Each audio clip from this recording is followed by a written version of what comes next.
All right, Akari, are you here? Ready.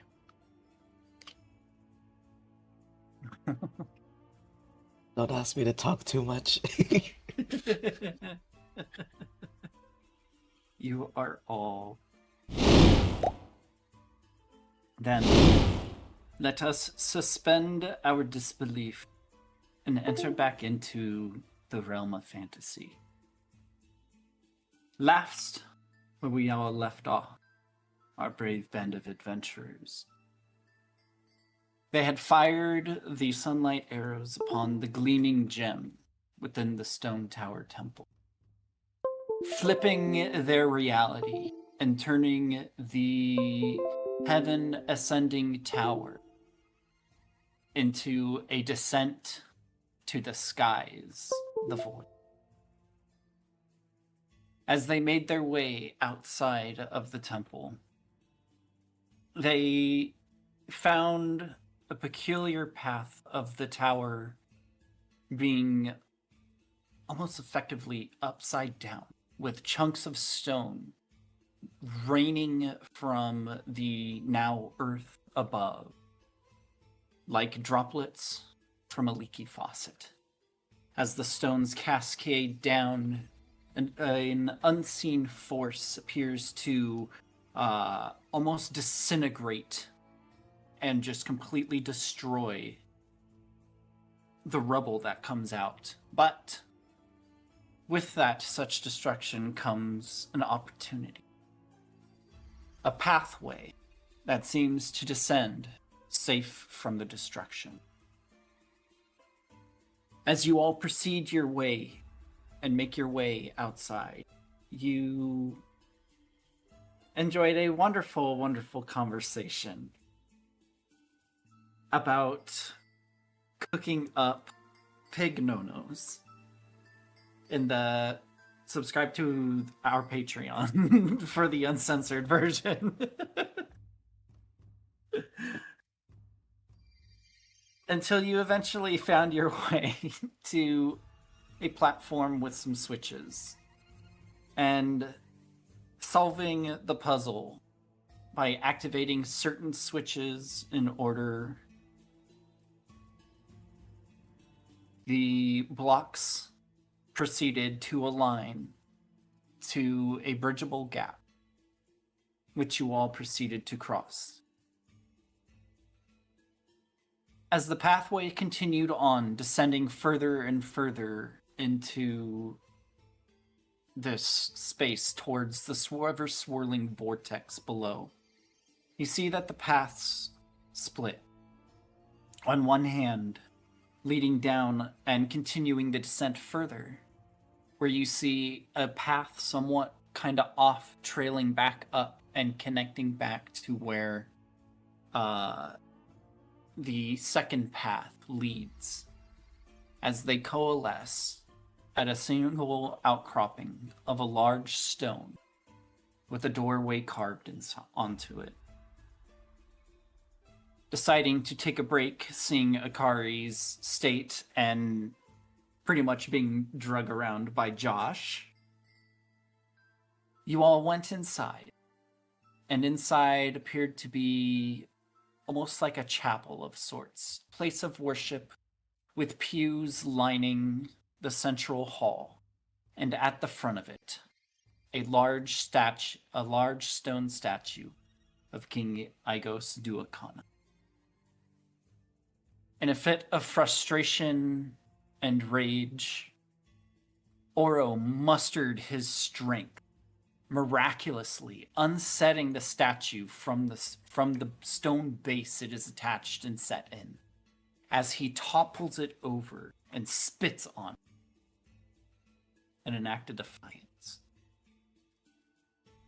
As he does so, the room grows slightly dimmer, as this specter, almost seemingly covered in this wispy-like attire, as it floats down, holding a large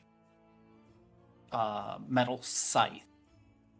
On it, on the crown of the scythe, a skull. As his face appears, it appears as a skull with rows of jagged, sharp teeth. As it looks down at you, Oro, and it says, "What have you doing to our master?"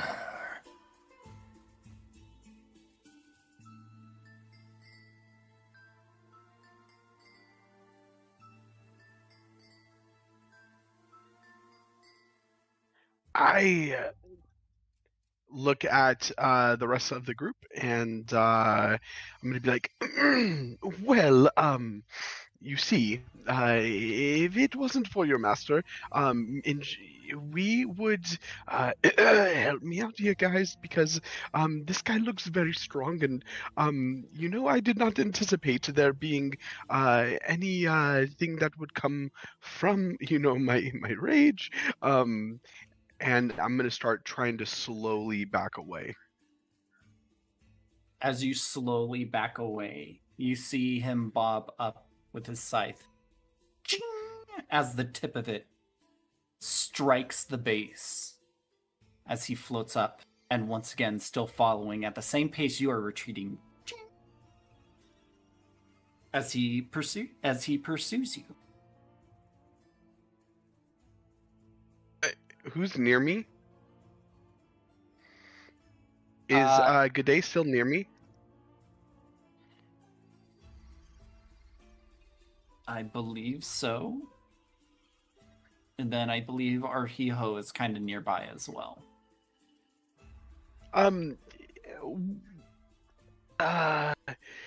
Yes. Well, you see, it would highly behoove you, to allow my comrades and I to,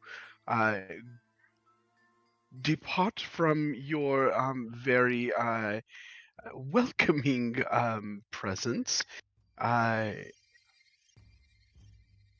because do you understand that we are the great and mighty sages, and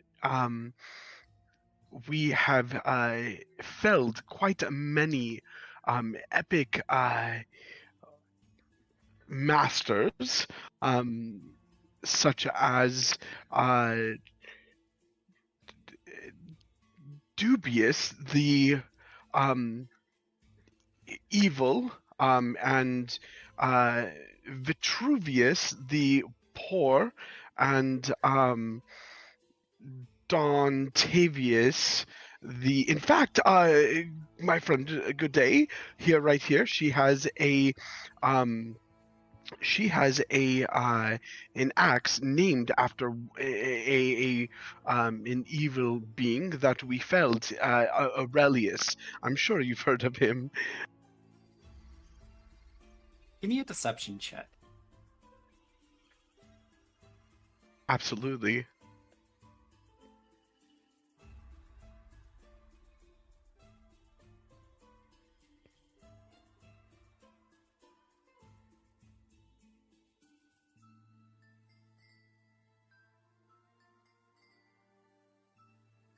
Sorry, it's loading. There we go. Oh, good. Deception? Yes.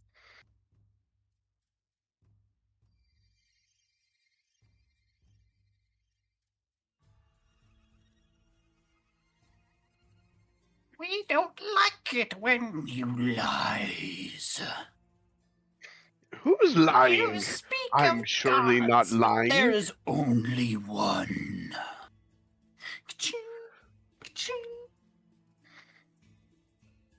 Oh, and who is that? Desecrate him. Of course not. I would never desecrate any god. But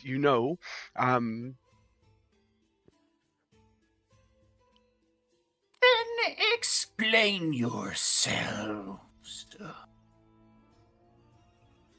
And you see a spectral hand with a skeleton arm reach out and point down at the broken statue.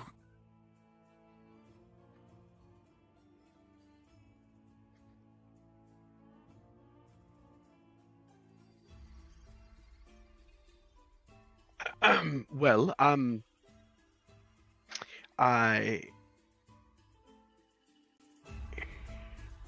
you see, technically, I did break the statue version of your king, which is different. In fact, one might say symbolic, very symbolic, deeply symbolic, um, of actually, quite symbolic. Like I said, uh, uh, it is. I would say, it's not heresy by any means, because heresy is a very strong word. I prefer to think of it more as an artistic critique of your king's aesthetics.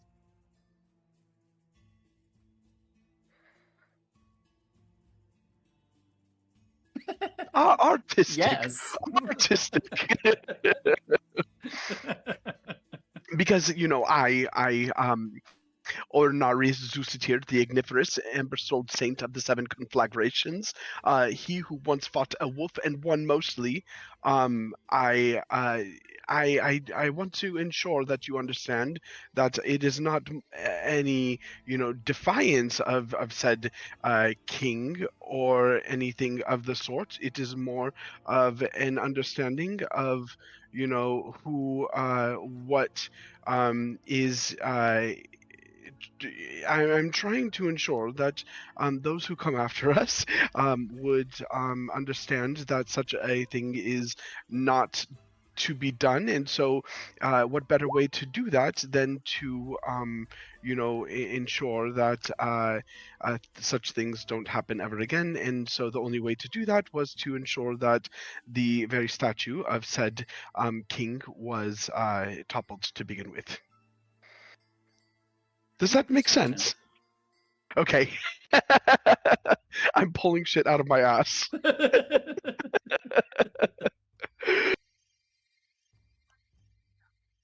Thanks. Oh, I love it. 21.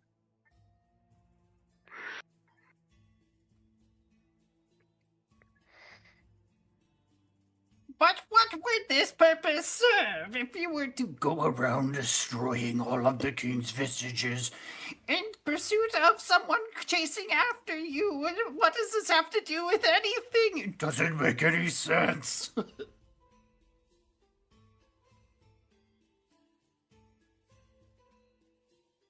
He looks very confused. Okay, beautiful. What I'm implying, skeleton, sir. Listen. I did not break said statue out of disrespect. I broke it because, and I'm like wringing my hands and I'm like looking around, like, please help. I broke it because it was structurally.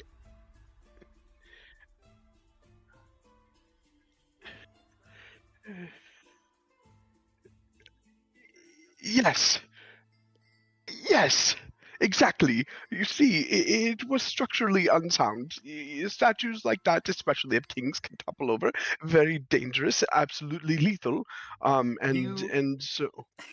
You look at him as his face goes from a grimacing, scary expression to one of almost concern as he goes, I'm a traitor.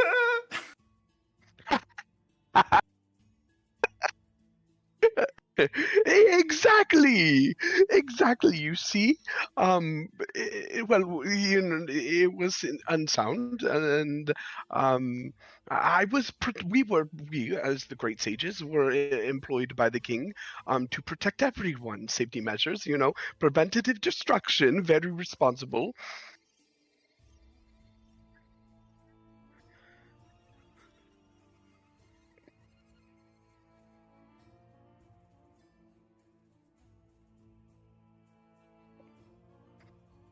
Yes, exactly. It was employed by the very king himself.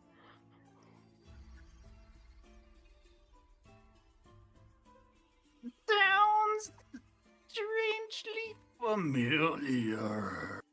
Give me an insight or an arcana check. Can I aid him? I mean, this is up for you three if you want to roll either or. Insight or Arcana. Can we do one of one?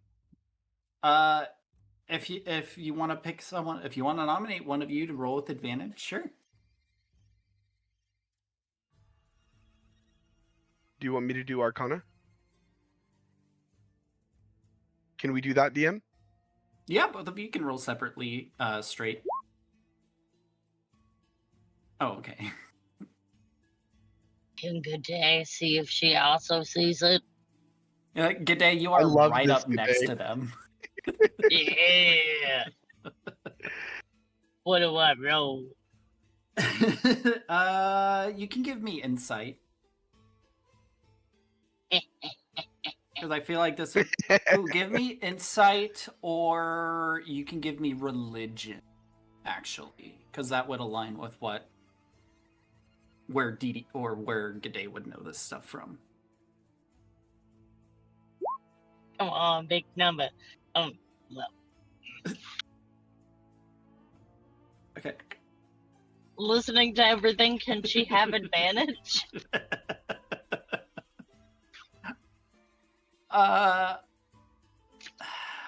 This be something that could do. Also, did anybody take the Probably. week to go watch Dirk Gently's investigative show? Mm-mm. Not yet, but I have it in my watch list. Bad Panda. Okay. Alright. Bad Panda. Oh, Sad Panda. That too. All of Uh, the pandas. Dee Dee, you're a bad panda. Dee Dee's a bad panda. she's a bad panda. Guys, With a 23, Oro, you have heard of this type of necromancy before. This creature before you is an amalgamation of two different spirits that have been more or less slammed together. Yeah, the two spirits have been almost pulled from their bodies and mixed together in this amalgamation of two personalities in one. And it is something that you have actually heard rumors of talks among some of the people within the streets of Ravnica.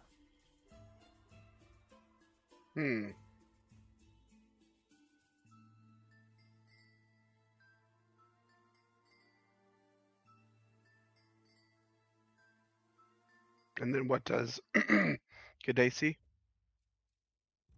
G'day sees a spooky ghost with the 7. I'm sorry that I can't give advantage on this for you, G'day. That's completely okay. A spooky ghost totally fits into everything that G'day sees. By the flames of Nivix. I'm gonna. Can I try to subtly I guess express this to Arhiho? I would say so. This creature Do you want me to thing roll stealth? looks very confused as it is like holding its head in confusion as it tries to think if the situation seems familiar or you all seem familiar. Okay. Arhiho, by the flames of Nivix, that's not one spirit. Two souls soldered together, not merged, not fused, naturally forced. This is necromancy, but twisted.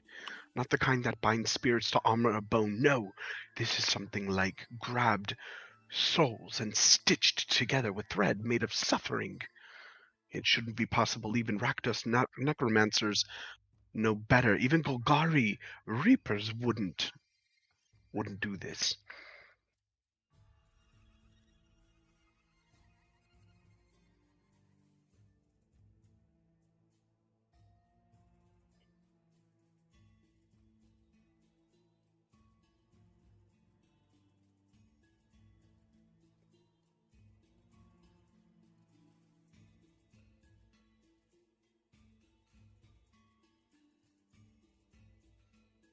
DM, would I know, having heard about this prior, would I know how to release them or free them?